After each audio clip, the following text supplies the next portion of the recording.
Labvakar, mans mazais un lielais pasaku draugs. Šajā vakarā es sveicinu jūs no Luksemburgas. Šī ir viena no senākajām Eiropas pilsētām, kas celta uz romiešu cietokšņa drupām. 963. gadā šīs pils valdnieks Zigfrīds I ieguva neatkarību un nosauca sev par Luksemburgas grāfu. No tiem laikiem mūs sasniegusi skaista, bet skumja leģenda. Tāpat kā daudzi stāsti, arī šī leģenda ir par mīlestību. Teikts, ka Ardēnu grāfs Zigfrīds, būdams skaistlīgs mednieks, reiz apmaldījies un nokļuvis skaistajā Alzetes upes ielajā, tieši šeit, kur tagad esmu es. Abrīnojot ainavu un skatoties uz senām romiešu pilsdrupām, viņš sadzirdēja brīnišķīgu melodiju. Skaista meitene dziedāja, sēdēdama uz augstas klints virs upes. Zigfrīds gribēja kāpt pie skaistules, bet valdzinošā dziesma un nogurums viņu iemidzināja. Viņš pamodās tikai nākamajā dienā un atgriezās mājās, bet domas par skaisto svešinieci viņu vajāja.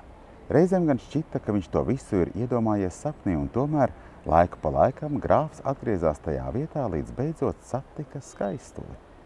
Vienā mirklī uzliesmoja mīlestība, un Zigfrīds piedāvāja meitenei roku un sirdi. Meitene, viņas vārds bija Meluzīne, piekrita, bet ar diviem nosacījumiem. Viņiem vajadzētu apmesties netālu no viņas dzimtās klints, un reizi nedēļā viņa jāatstāja viena.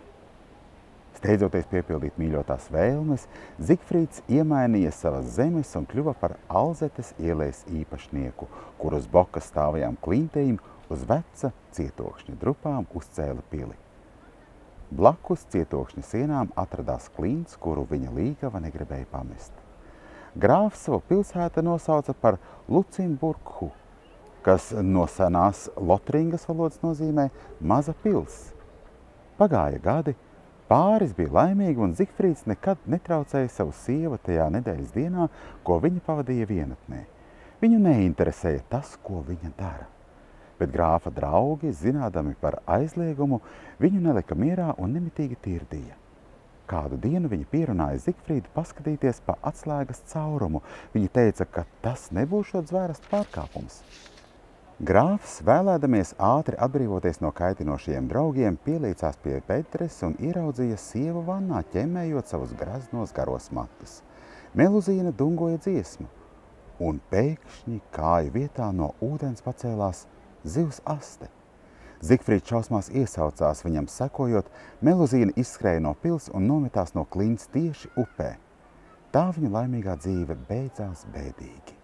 Kopš tā laika ir pagājuši 100 gadu. Grāfa Zigfrīda sen vairs nav, lai gan viņa atmiņa dzīvo. Un nāra Meluzīne, viņa saka, joprojām dzīvo šajās vietās.